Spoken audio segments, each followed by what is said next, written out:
This is More Than Reality podcast, where we dive into all things faith, family, and marriage and share that there is so much more than the reality that you see on the surface. Welcome to More Than Reality with Adam and Danielle Busby.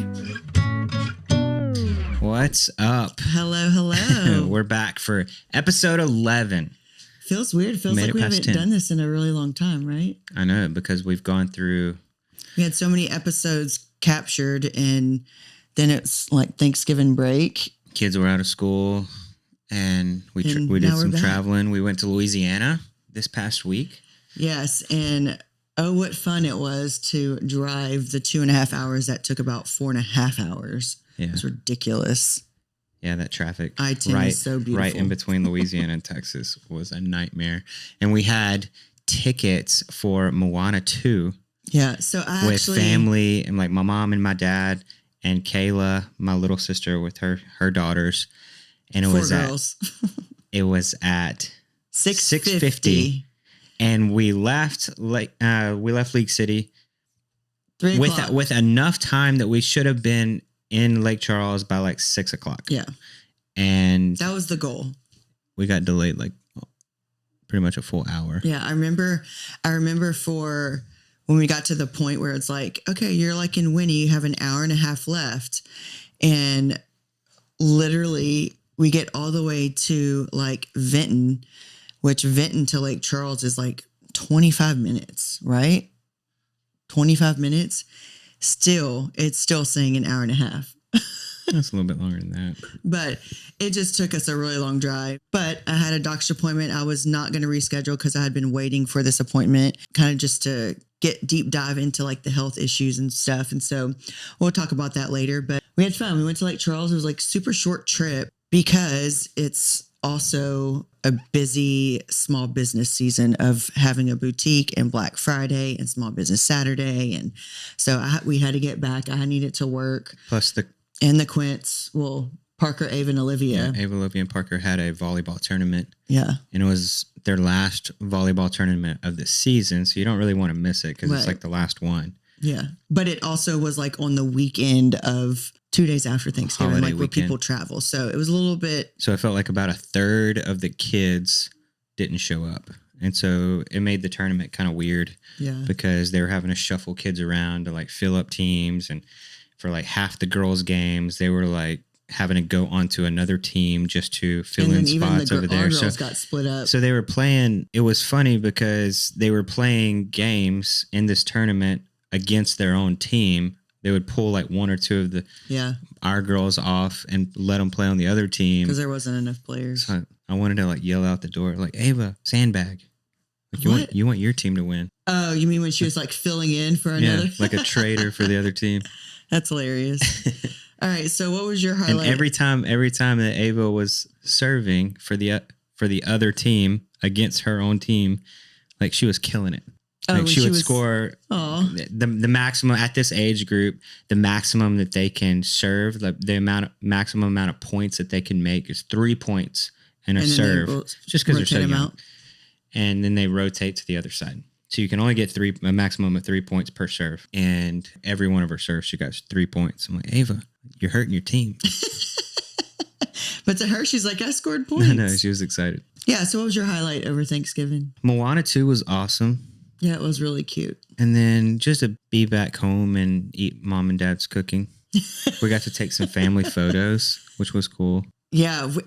As crazy as it is, like Adam's always got his cameras, always capturing things just organically. But as far as like, and he's always taking pictures for Grace and B. But when it comes to actually taking like family photos, we don't ever get them done. Yeah, because we don't take advantage of myself enough.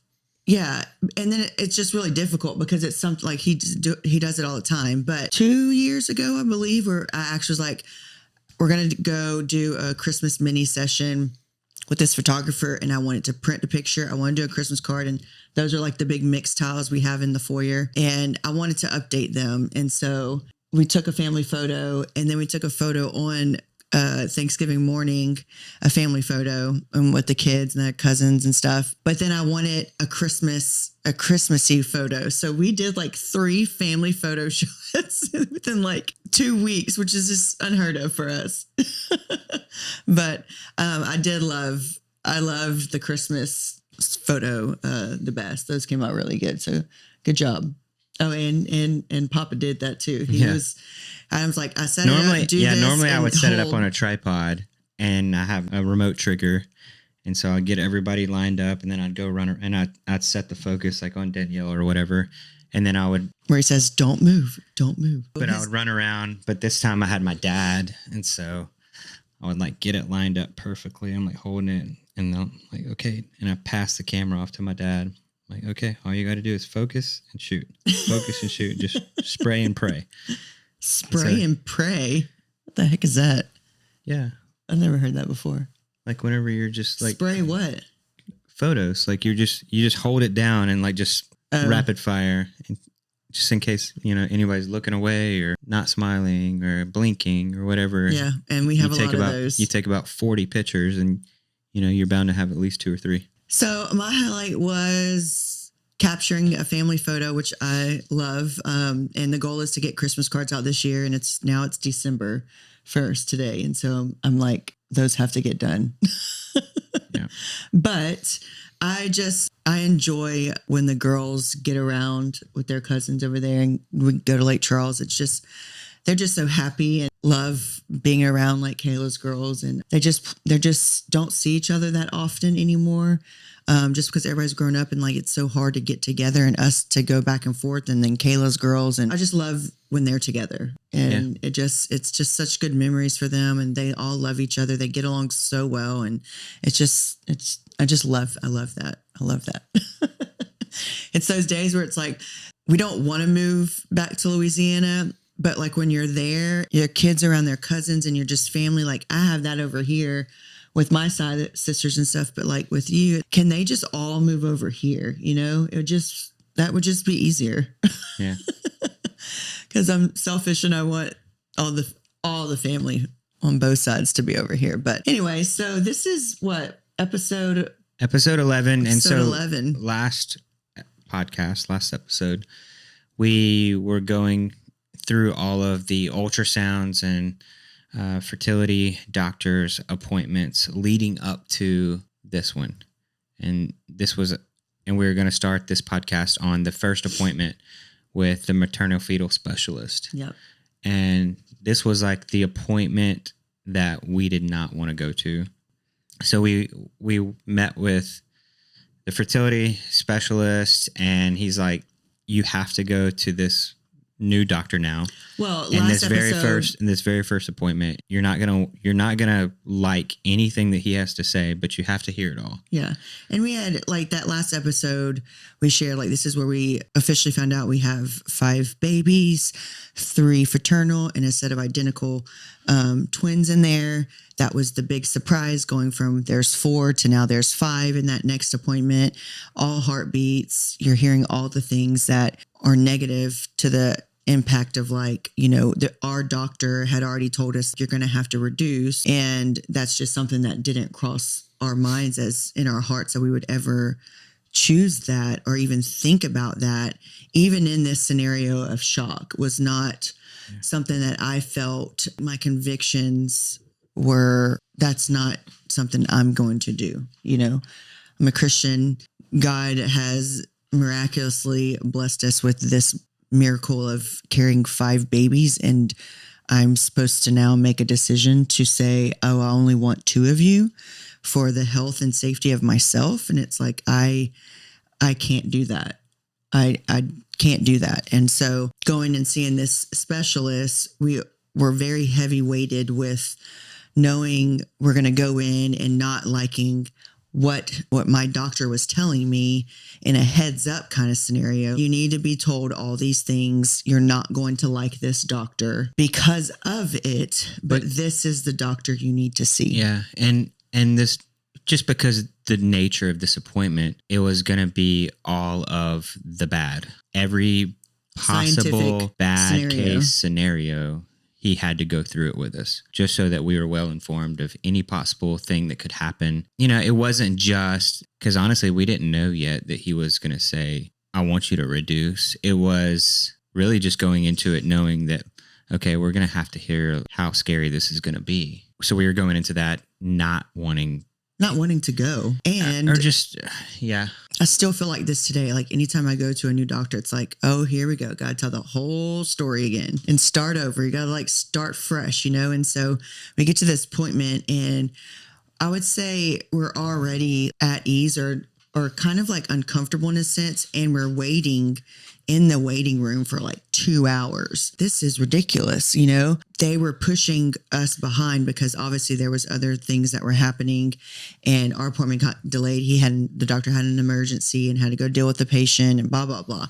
So long story short, we get into this appointment. Because pretty much every single one of his patients is extremely high risk. Yes. And so whenever you're waiting an appointment, you never know what is going to happen with any one of his other patients. Right. And he may just have to take off to the hospital. I would say probably 80% of the appointments that I went to, it was always delayed because there was always some type of emergency because he's an extremely high risk doctor. That was like kind of unsettling, just like sitting in that waiting room for so long, just the anticipation of what is this appointment going to be like? What is he going to tell us? What are we going to see? And at this point, we've been told it's so high risk. You might not have 5 babies in there when you go to the next appointment, you know? Yeah. Just like earlier from the appointment before, they're all fighting to survive and nutrition and your body's working hard to do all these things. There might not be 4. You know, and so there's always that possibility. Always the possibility of that something could happen to one of them in the womb. Always. We finally get into the appointment. I remember this appointment so clearly, walking in the room and just felt like wait.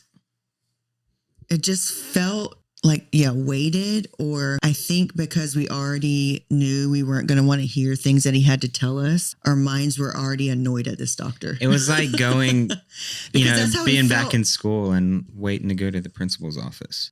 In a sense, I mean, that's what it felt like for me. Like there's just like this level of like anxiety of like, what's going to happen? What is he about to tell us? You don't really want to go in there. Yeah. And before I think we even started a scan, I can't even remember that part, but before we started to scan, he's, looking at the chart. Okay, this is the lady with the quints and reading all the things. And it was just down one thing after the other. Given your situation and carrying these babies, this isn't going to be, there's not going to be a good outcome here. You're going to have to choose reduction, and in your size, petite woman, for the health and safety of yourself and the baby's best outcome at being healthy, no issues, quote unquote, best case would be to reduce down to twins. So you're like, okay, well, that's rude.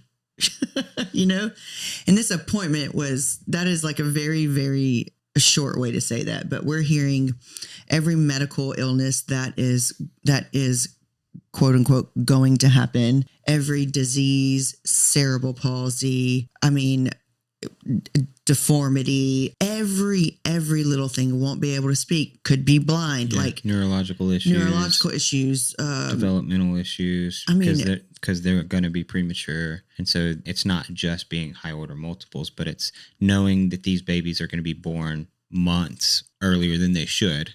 So now here compounded all of those issues that could potentially arise with a very premature baby. And so it's like he's just piling on like every possible scenario. And in this moment, and it's a doctor, so they are coming strictly at a medical facts and analytics, and this is data. Yeah, looking at it purely by data.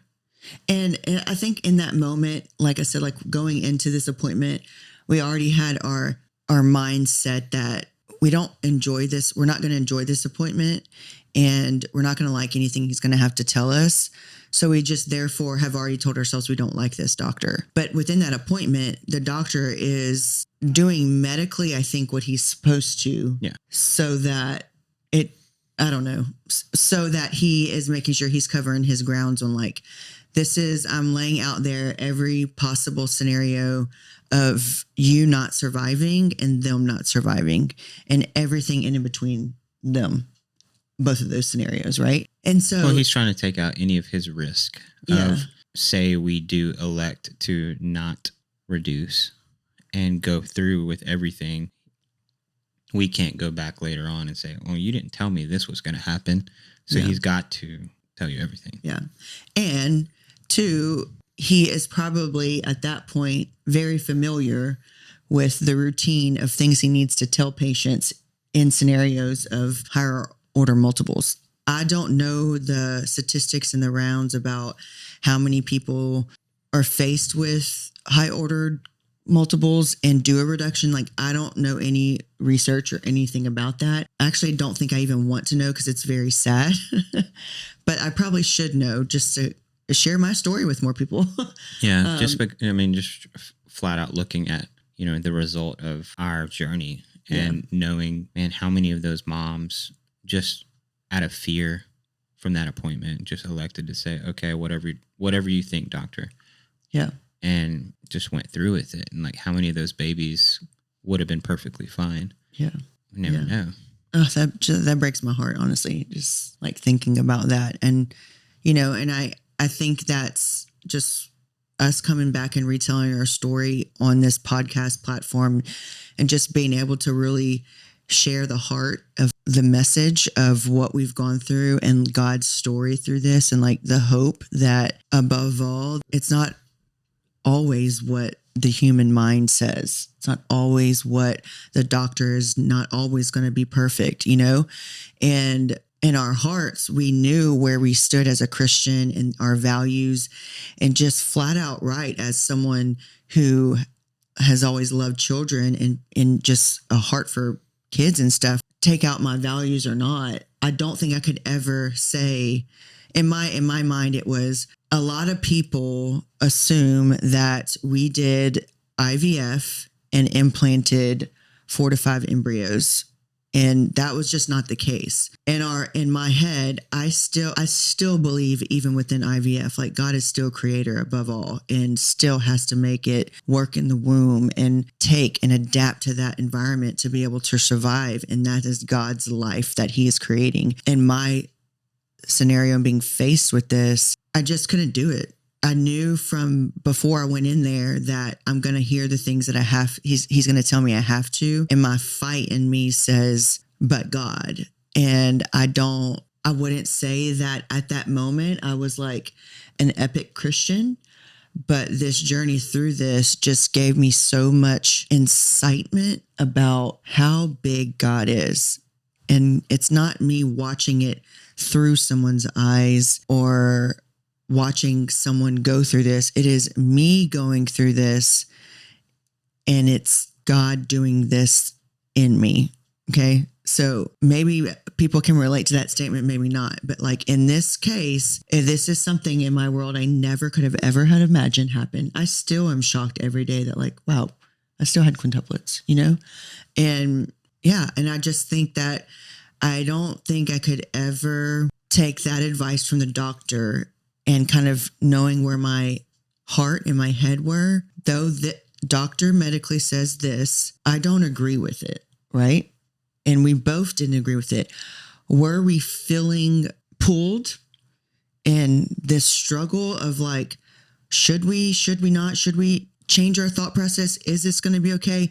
But these were all just like lies we're feeding into ourselves and the enemy just trying to like take control of where our heart is. And we just, the thought, this is where when we left that appointment, that thought in my mind of saying, if I were to reduce down to twins, which 2 do I pick? How do you choose? So how do you look at your children today and say, you were the lucky one that I picked? I didn't ever want to be faced with that weight of carrying on the rest of my life with, I made a decision based off of a medical advice. And the rest of my life, all I would be able to think about is, but what about the other ones? Yeah. And then one day because they weren't, it wasn't twins. regardless, they were always quints, always, you know? And I remember it's going to be up to God's plan that if he wants me to have quints, we're going to have quints. If he wants me to have twins, then he would have to take them from me.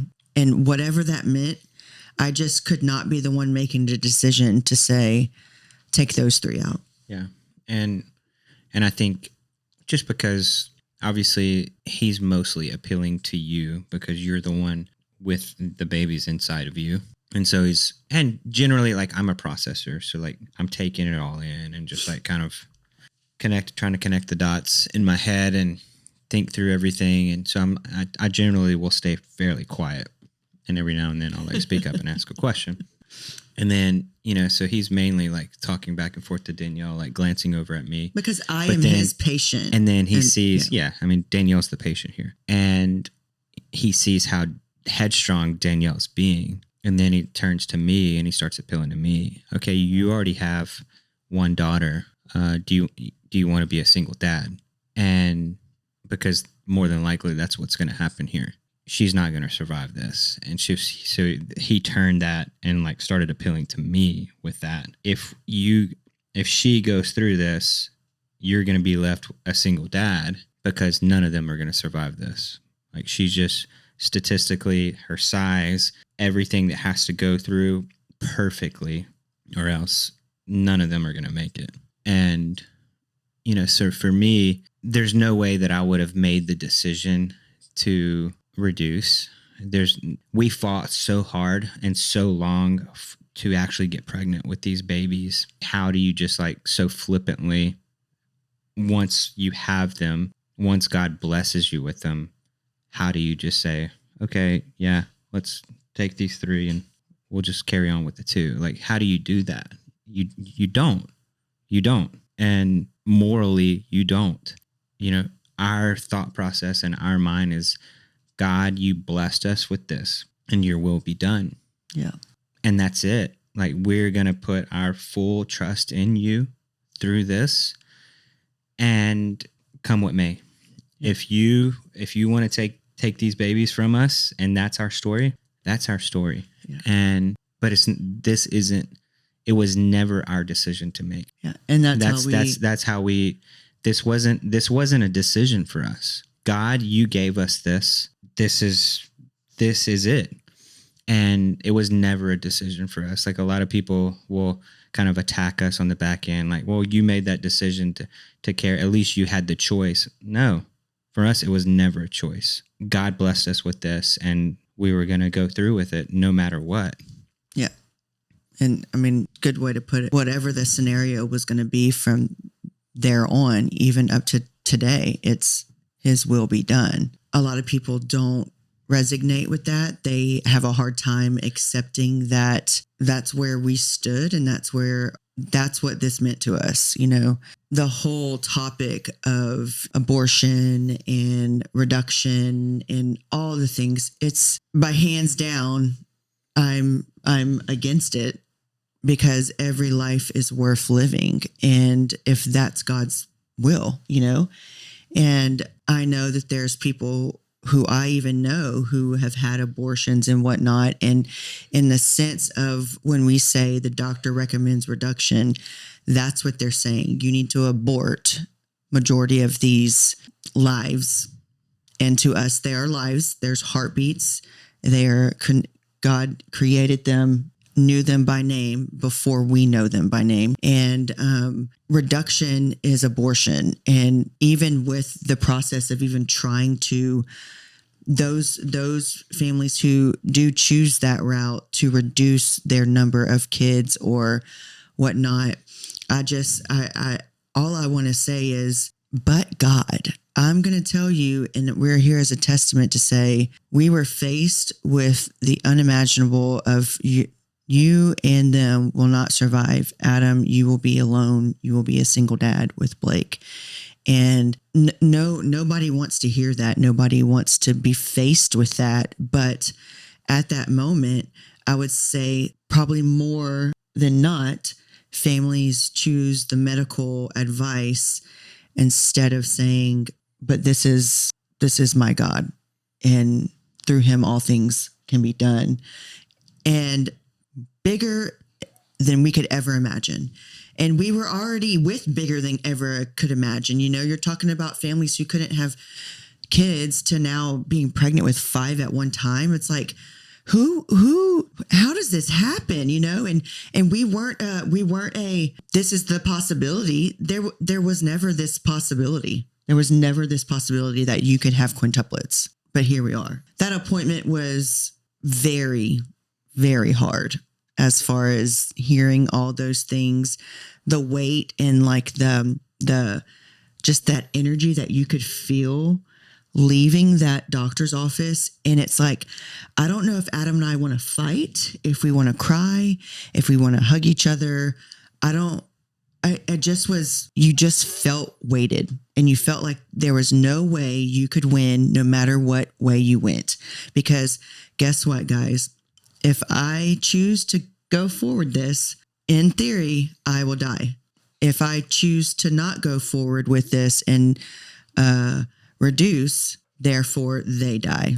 If we go forward, we all could die. If we go, like, there wasn't any good scenario.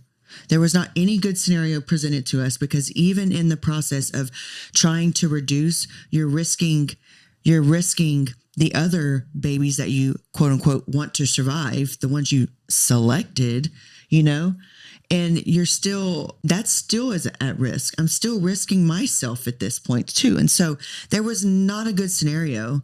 So how do you pick one that's not good? You just don't. You just say, here we are. This is what we're doing.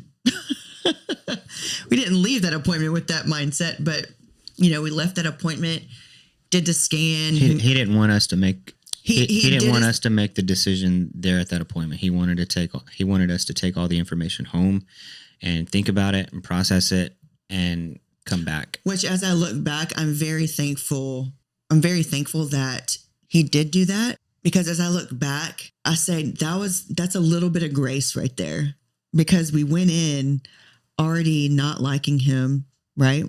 And in that appointment, I remember saying, no, I'm not doing that. And that's when he was kind of like looking at you for like, hey, you need to really be thinking about these things and what this could do to your life, whatever, and your wife. And okay, so I'm being stubborn because I don't want to reduce. So let's look at you, make sure that you're clearly knowing what's going to possibly happen. But the fact that at the moment, I didn't feel it. But as I look back and I say, like him saying, listen, I'm not expecting any answer today.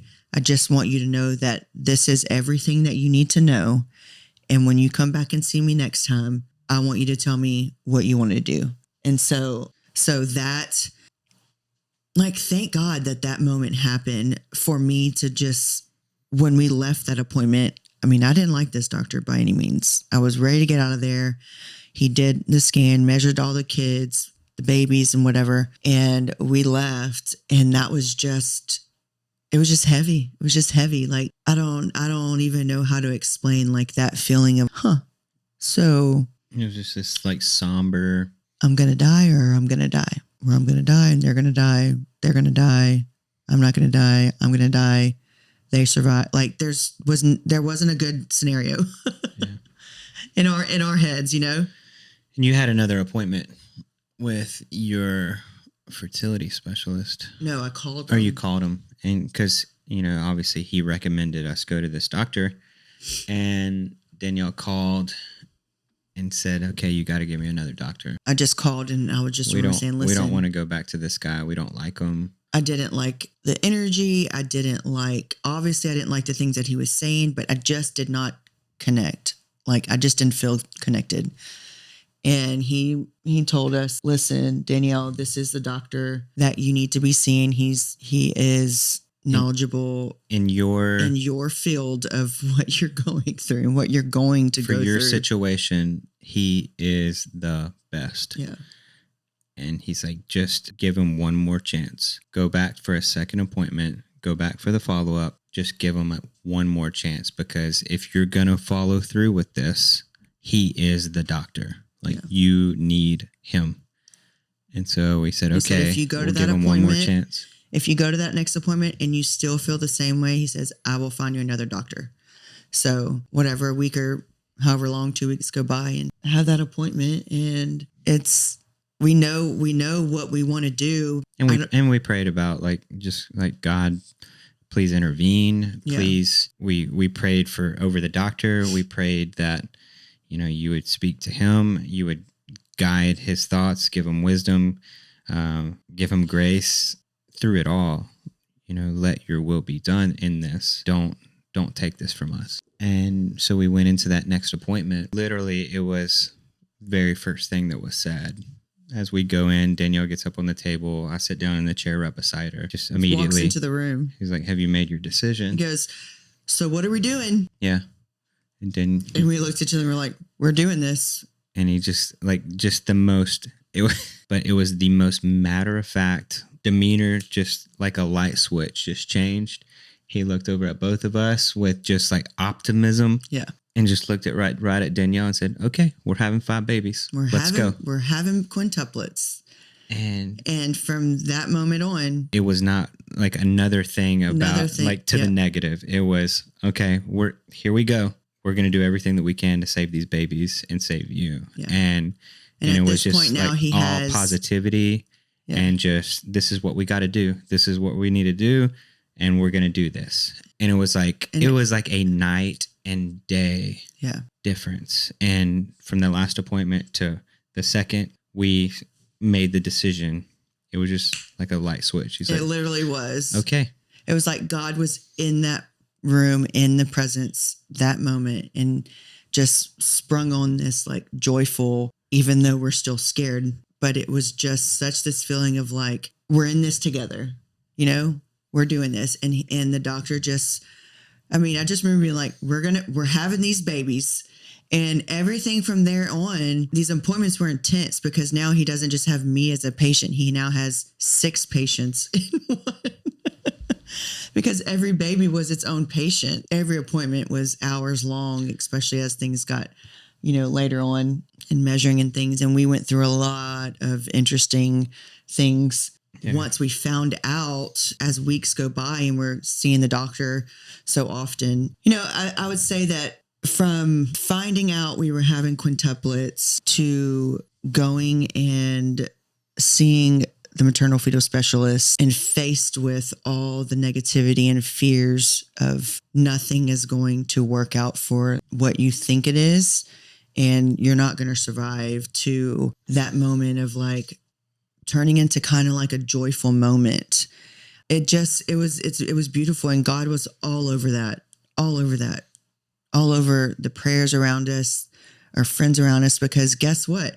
It's not just me and Adam. We have a daughter, we have sisters, we have parents, we have friends, and they're all feared hearing all this stuff too, and knowing what we are potentially facing. They're scared in a sense too, and they have to just go with what we choose, And just try to best support us and pray for us and pray over us and pray for the babies. No, it's going to be a long, hard road. Yeah. So we went, how often were these appointments?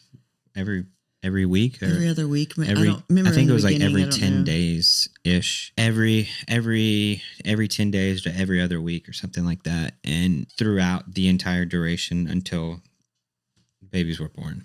Yeah. And you constantly had to monitor these babies. And Danielle was constantly having to do ultrasounds.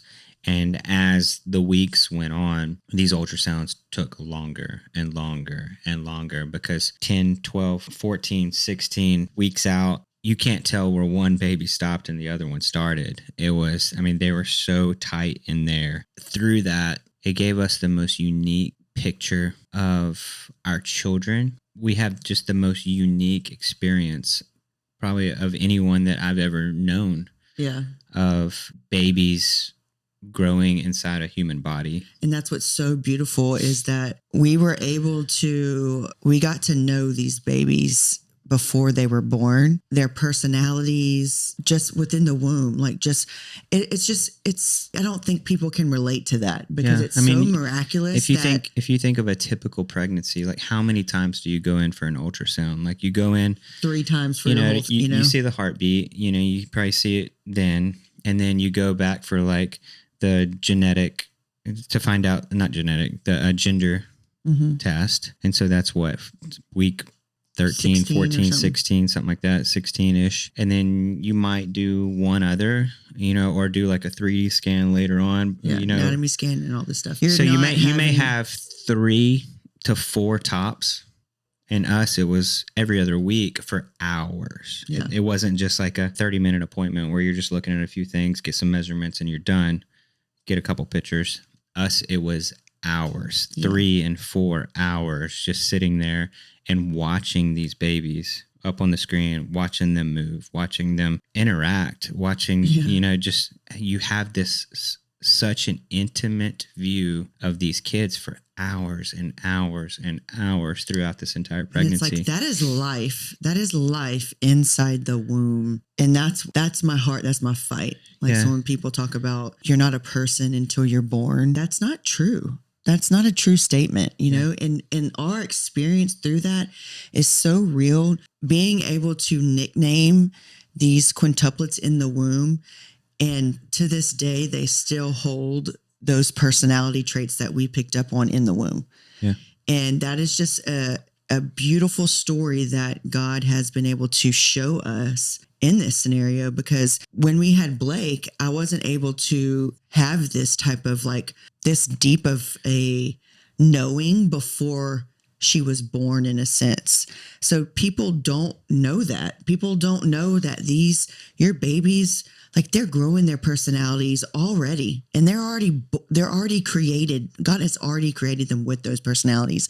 And it was evident to us that we were experiencing and we were seeing this and we were living this and knowing Riley's the little feisty one, and she sure is. And Parker loves to be all cozy, barely move, loves to take naps and loves to cuddle and be cozy. And, and so we knew these personalities in the womb. Who else can say that? Hazel was down at the bottom, all the quints were on top of her. She was as low as you could possibly be. So you have all this resting on Hazel, all this pressure, all this stuff on Hazel, babies moving around on top of her.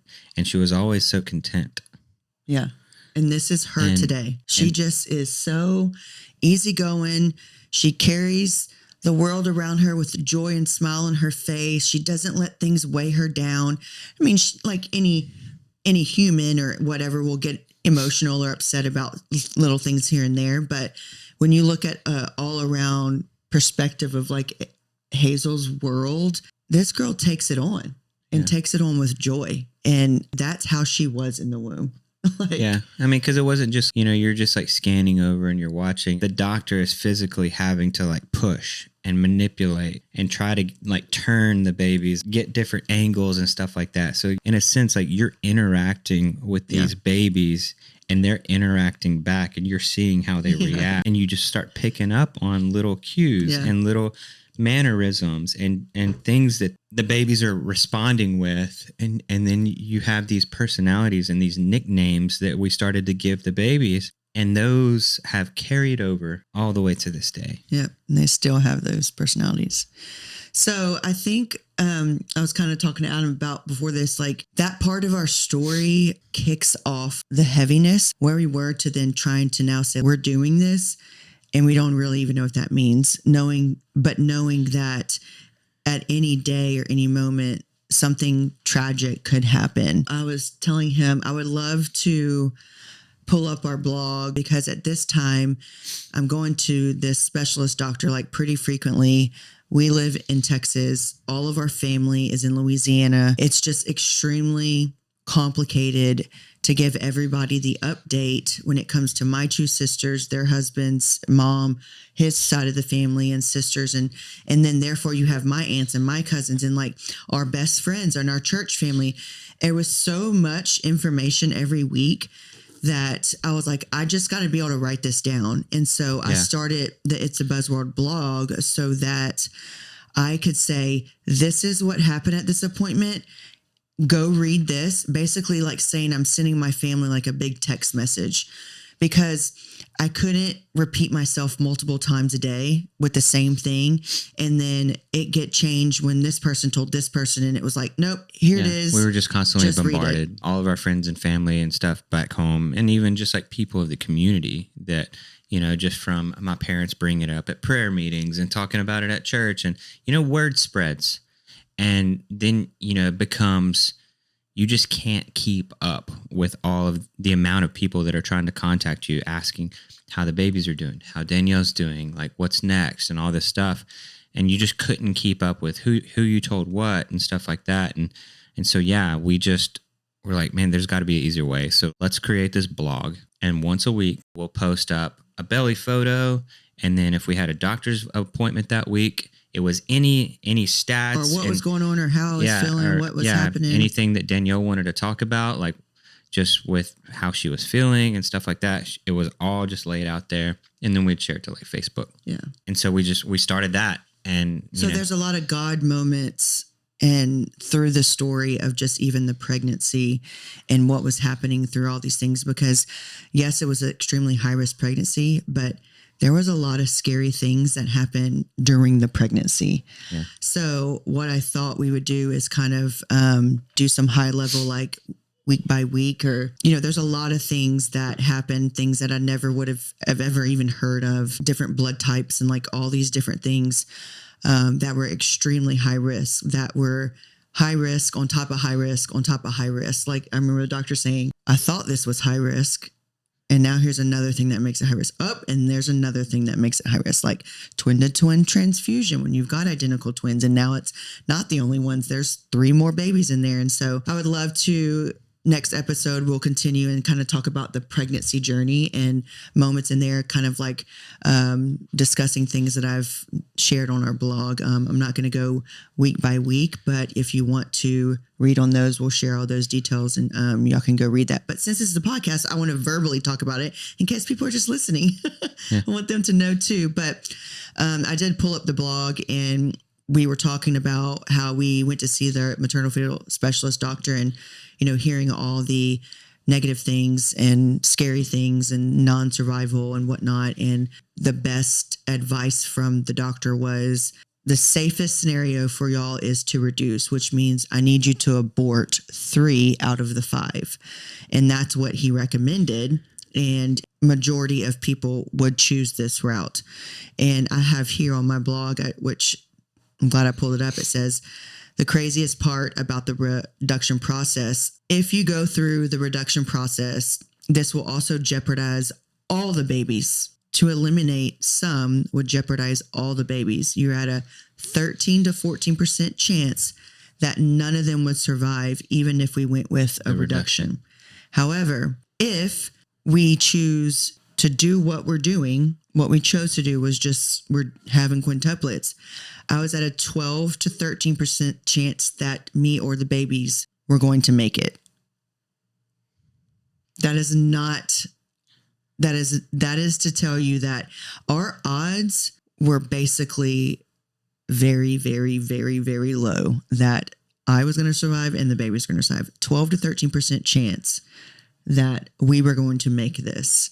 And if that doesn't prove God is bigger, because I'm here talking about it, and our 5 quintuplet daughters are 9 years old, healthy as can be, beautiful girls. I am so excited to have the next episode to kind of journey through the pregnancy and share some insightful things that, God was doing during that time, and what kind of like spoke out to me. And those of you who are possibly pregnant or facing situations where, maybe you're in a super high risk pregnancy or a health scare of some sort, and you are listening to the doctor's advice and feeling like that's your only route, I want you to get on your knees and ask for prayer of people around you. You can message us, you can comment, you can send us emails, whatever, but every prayer matters and every prayer counts. And so I do not believe that we wouldn't be here today if we did not have God's love and support and the amount of prayer around us. And that is like, I have chills on my arms, just like knowing that God loves us so much and he loves you so much. And if you think that there is something that you cannot do, you look to him to fulfill it, because it will happen in his will. Okay. It's going to happen. And I kept telling, even through a lot of my prayers, was, God, I don't know what this world's going to look like. I don't know if I'm going to survive. I don't know if they're going to survive, but every day I'm looking at you for my hope and my strength and protection and just guidance. I need it all. I need it all every day. And I still have this prayer every single day. Because guess what? It's still not easy. It's still a challenge, but God knew I love challenges. So I walk every day with a challenge of surviving.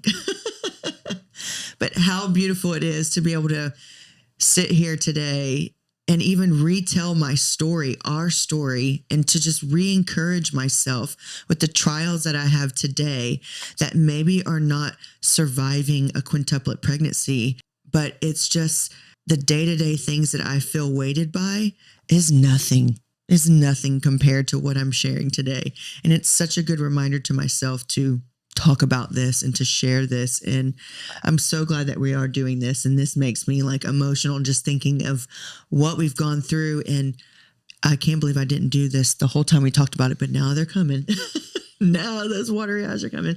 But how beautiful it is. And I don't think that I praise God enough for this, for the fact that here we are, and we're still relying on him day to day, hour by hour. And so I don't know, I hope that sharing our story and it can encourage someone else who's possibly going through something to just know that there's always another way.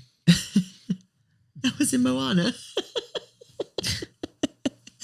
In Moana 2, that was a big part where there's always another way. And that's just kind of funny that all just wrapped up to that. But I'm very thankful that, I'm here to share this. And I know that God wants us to be more loud about what we've walked through and to encourage others and speak into them. And here we are. And I just hope that, and I pray that we can stand strong with continuing to speak bold about these things. And there's a lot of topics that we've kind of throughout abortion and through like things like that. And those are heavy things to talk about. And I don't want to, but we have such a intimate view of that and a very personal perspective of that has kind of solidified our view. Yeah. And that not a lot of people have.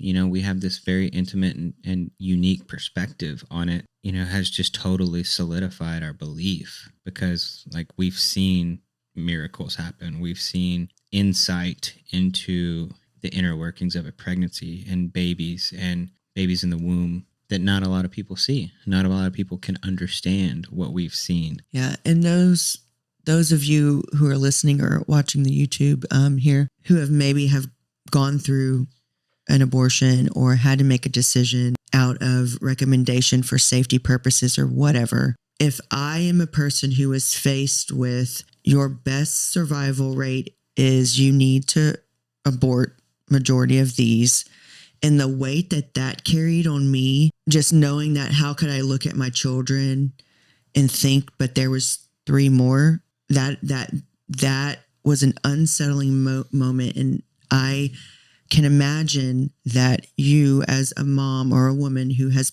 possibly gone through an abortion will have an unimaginable sense of guilt or hurt or unforgiveness with your own self. And I just want to tell you that God loves you and there's nothing too big for him.